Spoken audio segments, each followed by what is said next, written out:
Et si vous acceptiez simplement de dire non ? Ce n'est pas quelque chose d'évident. Pour ma part, je l'ai fait une fois jusqu'à présent et ça ne s'est pas très bien passé. Bonjour à tous et bienvenue dans La Com n'a qu'à bien se tenir, le podcast qui vous dévoile tous les secrets de la communication moderne. Je suis Céline, votre social media et community manager, et aujourd'hui, je vais vous raconter tout ça, mais avant, je vais surtout vous préciser que ça n'était pas un non injustifié. Alors, avant de rentrer dans le vif du sujet, je vais d'abord vous expliquer ma situation. Je suis travailleur handicapé, j'ai plusieurs pathologies au niveau du dos. De ce fait, il y a des moments où je vais bien, en tout cas pas trop mal, et d'autres moments où je suis tout simplement inapte au travail. D'où ma reconversion professionnelle, les études que j'ai reprises afin de pouvoir travailler de chez moi. Suite à cette reconversion, au diplôme obtenu, à la création de mon entreprise le 1er mai 2022, j'ai donc un client, il y a peu de temps, qui m'a contacté pour mes services occasionnellement. C'est-à-dire qu'il souhaitait 1 à 2 publications par semaine maximum et il n'avait pas grand égard quant aux règles nécessaires dans la communication digitale.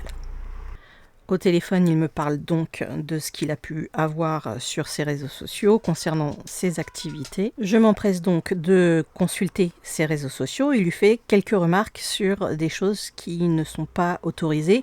En l'occurrence, un verre d'alcool mis en photo sans les préventions à consommer avec modération, etc. Je vois également d'autres publications avec des images qui ne sont pas libres de droit. Je lui fais donc la remarque gentiment, poliment, en lui expliquant que ce sont des choses qu'il faudra qu'on voit ensemble si nous venons à travailler ensemble parce que ce n'est pas autorisé et qu'il risque d'avoir des retours de bâton. Première chose qui me semble suspecte, ça ne lui pose aucun problème. Lui, tant que les gens voient, en plus dans ce qui a été publié par la personne précédente, c'est ce qu'il préfère, il ne voit pas le malaise. Premier point compliqué pour moi, puisque très honnêtement, j'aime bien être dans les clous, que ce soit dans la vie quotidienne ou dans la vie professionnelle. Plus vous êtes dans les clous, moins vous risquez de problèmes. Cependant, je ne m'arrête pas à ça, je continue à consulter, etc. Il me dit ce qu'il souhaite, il parle énormément d'argent. Soyons honnêtes, son activité produit beaucoup d'argent. Cependant, il n'a pas de budget com. Alors là déjà, votre petit sourire, je le vois bien. Et c'est un petit peu ce que j'ai eu. J'ai eu un petit sourire jaune qu'il ne voyait pas puisque tout se passait par téléphone. Mais je me suis tout de même demandé ce qu'il attendait de moi. 1 à 2 publications par semaine, pas plus, pas de budget com, alors qu'il brasse, soyons honnêtes, des centaines, voire même des millions. Bon, pourquoi pas, à la limite, ouais, il y a peut-être budget autre, à la limite, allez. Pourquoi pas ? Sauf que ça ne s'arrête pas là, il me parle de ce qui l'équipe, les locaux, etc., sans entrer dans son activité. Et moi, je lui demande donc par conséquent s'il travaille avec des artisans, vu qu'il parle et qu'il brasse beaucoup d'argent, les artisans locaux. Et là, il m'annonce que pas du tout, il travaille avec un pays un peu plus lointain parce que ça lui coûte beaucoup moins cher. Encore une fois, en termes d'éthique, ça me pose un souci, mais premier contact, je lui laisse à nouveau une chance. Notre discussion se termine, je lui annonce un devis pour la fin de semaine et puis donc le fait que je reviens vers lui par mail afin de lui faire ma proposition. Sauf qu'entre-temps, ma santé se dégrade. Le choix est à faire, forcément, je pense que vous auriez fait comme moi, à choisir entre mes clients actuels et donc les contrats à honorer et prendre un nouveau client pour lequel je ne pourrais probablement pas faire de mon mieux. Je lui envoie un mail très respectueux en lui expliquant la situation, sachant que il connaissait déjà ma situation en termes de santé parce que j'étais transparente. Je lui explique que malheureusement, en tout cas pour aujourd'hui et pour les semaines, voire peut-être mois à venir, je suis dans l'obligation de restreindre mon activité et lui dis que je pense qu'il sera compréhensif quant à ma situation et le fait que je ne veuille pas prendre de nouveaux clients pour honorer ceux qui sont actuels. Donc je mets tout ça dans un joli mail, bien écrit, sans faute d'orthographe, et avec tout le respect que j'ai pour lui, en lui souhaitant une très bonne continuation et surtout une réussite dans tous ses projets à venir. Je m'attendais à un minimum... Je m'attendais à un minimum à un retour Un simple retour de mail, bonjour, j'ai bien pris connaissance de votre mail, je vous remercie et vous souhaite une bonne journée, bonne continuation. Quelque chose de lambda, de classique, de simple, de respectueux, d'humain et c'est de la com quoi. Donc à un moment donné, si tu es capable de m'appeler pour me faire une demande, je pense que tu es aussi capable d'entendre que par respect pour mes clients actuels, je ne le fais pas, je ne peux pas faire ta demande. Voilà, c'est comme ça. Malheureusement, c'est pas de mon choix personnel, c'est vraiment d'un aspect santé, quoi.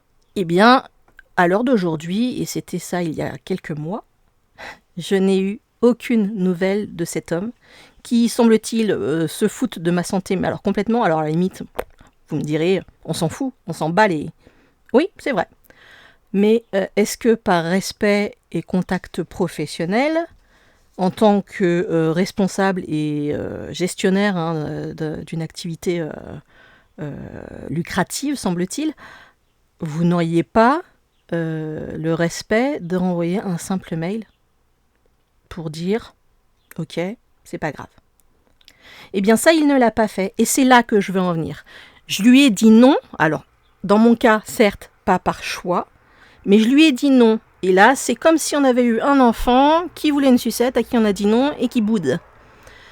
Eh bien, malheureusement, quand vous allez dire non, pour d'autres raisons, qui ne sont pas forcément la santé, mais qui peuvent être parce que c'est votre choix, parce que le contact ne vous convient pas, parce que le projet ne vous convient pas, vous devez suivre votre instinct.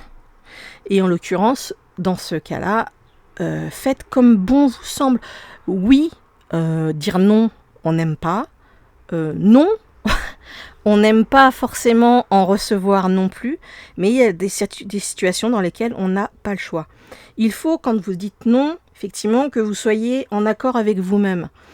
Il ne faut pas dire non parce qu'on vous a dit de dire non. Il ne faut pas dire non parce que ce jour-là, vous étiez simplement de mauvaise humeur. Il faut effectivement que votre non soit réfléchi. C'est pour ça qu'il ne faut pas dire oui, il ne faut pas dire non dès le premier contact. Vous annoncez un devis gratuit, sans obligation derrière d'achat ou autre. Vous annoncez un délai et prenez le temps sur ce délai pour vraiment réfléchir à tout ce que vous avez pu dire lors de cet échange. Je reprends mon exemple.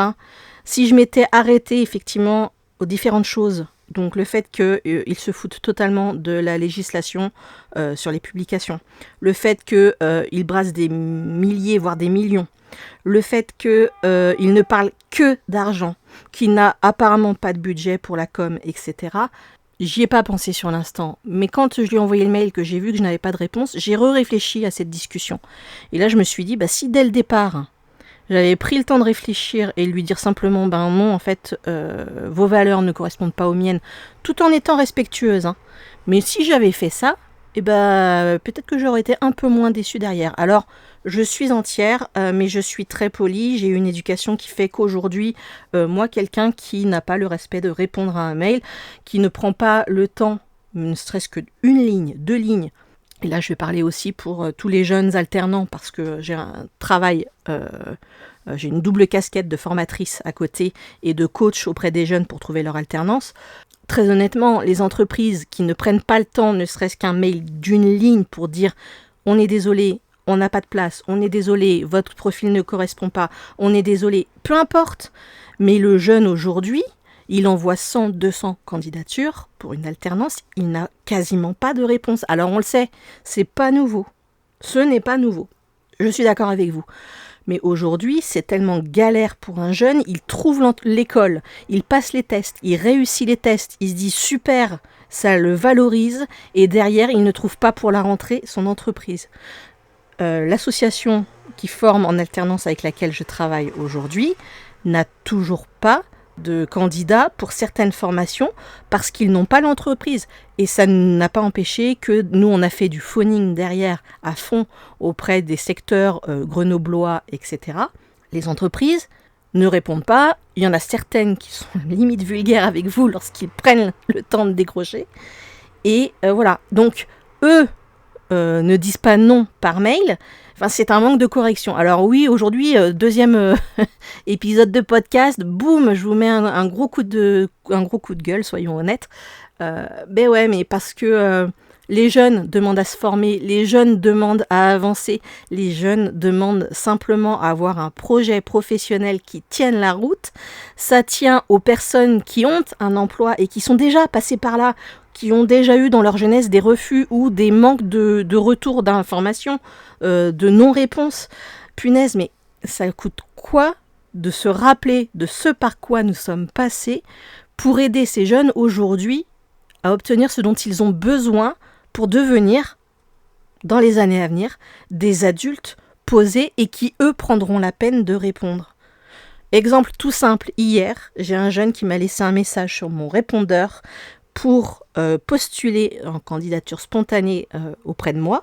Je n'étais pas disponible, je n'ai pas répondu, mais derrière, j'ai pris le temps de lui envoyer un texto, simplement en lui expliquant que moi, j'avais déjà du mal à avoir un salaire pour moi, voire pas du tout même en ce moment, mais je ne suis pas restée là-dessus. J'ai été plus loin. Je lui ai dit voilà, et je l'ai fait par écrit justement pour qu'il n'ait plus qu'à relire le texto et faire ce que je lui ai proposé. Je lui ai dit d'aller sur LinkedIn. Je lui ai dit de revoir son CV, d'essayer de faire un CV créatif. Je lui ai donné un exemple d'un CV que j'ai vu dernièrement sur LinkedIn et qui était un très bon exemple. Et du coup, je lui ai donné plusieurs conseils comme ça. Et puis en retour, il était enchanté parce qu'une personne lui avait répondu et que même si c'était négatif, il a eu des conseils et il s'est senti valorisé. Donc, vous pouvez dire non. Là, c'est un autre non d'une autre façon, mais rien n'empêche que votre non soit accompagné, que votre non soit positif. C'est contradictoire, je sais, mais dans le cas de ce jeune, sa journée, il y a quand même eu une réponse et en plus des conseils. Un jeune qui en veut vraiment, il sera déjà content d'avoir ça. C'est pas grand-chose. Le texto m'a pris quoi ? Allez, 2 minutes le temps de bien formuler. Et puis derrière, ça apporte des choses. Il faut qu'on soit conscient qu'on peut dire non, mais qu'on peut apporter notre aide, ou alors qu'on peut dire non pour de très bonnes raisons. Non n'est pas un gros mot. Il faut juste savoir le constituer de la bonne façon. Donc le jour où vous avez besoin de dire non, ne vous en empêchez pas, mais soyez productif. Restez humain, tout simplement. Aujourd'hui, on le sait, les valeurs humaines qu'on a pu... Alors, je vais passer pour une vieille de 90 ans, limite un siècle. Mais soyons honnêtes, si les valeurs qu'on nous a apprises lorsqu'on était jeunes restaient aujourd'hui, les jeunes d'aujourd'hui les appliqueraient également. Ça s'est perdu, mais ça, c'est pas de cette génération-là, c'est de bien avant. Malheureusement, moi j'ai la quarantaine passée et je me dis qu'aujourd'hui, les valeurs que j'ai connues, mais je dis bonjour dans la rue à une personne âgée, j'ai l'impression que je suis en train de l'agresser parce qu'elles ne sont plus habituées. Et pourquoi elles ne sont plus habituées ? Parce que ça s'est perdu. Alors ça fait beaucoup de choses aujourd'hui, du négatif parce que c'est non, on ne peut pas dire tout le temps oui, on ne peut pas dire tout le temps non, il faut savoir ajuster, mais il faut surtout savoir pourquoi on le dit. Un non est respectable à partir du moment où ce non, vous savez pourquoi, comment, quand vous allez le prononcer. Alors, je me suis peut-être un petit peu emportée. En tout cas, pour faire simple, parce qu'effectivement, je suis partie sur un exemple, puis sur un autre, parce que c'est un exemple auquel je n'avais pas pensé et que je veux mon podcast particulièrement honnête, sincère. Par conséquent, le non, vous y avez le droit. Comme je vous l'ai dit, on va résumer très simplement. Non, ok. Mais pourquoi, comment, quand ? Et surtout, avant de dire non, prenez le temps de réfléchir. Comme avant de dire oui, ne vous faites pas avoir. Moi, je repense à cet entrepreneur-là. Si je ne l'avais pas eu, je pense qu'aujourd'hui, je n'aurais encore dit non à aucun projet. C'était au terme de santé, ok. Mais je pense que si j'avais dit oui, parce que je serais partie sur un oui autrement, j'aurais été terriblement déçue parce qu'en fait, cette personne ne correspond pas aux valeurs que j'ai et aux valeurs qui me semblent essentielles dans la vie. Voilà. Sur ces bons mots, la com n'a qu'à bien se tenir, ça va se terminer pour aujourd'hui. On se retrouve dans une semaine pour un autre sujet. D'ici là, portez-vous bien. C'était donc Céline pour la com n'a qu'à bien se tenir. À bientôt.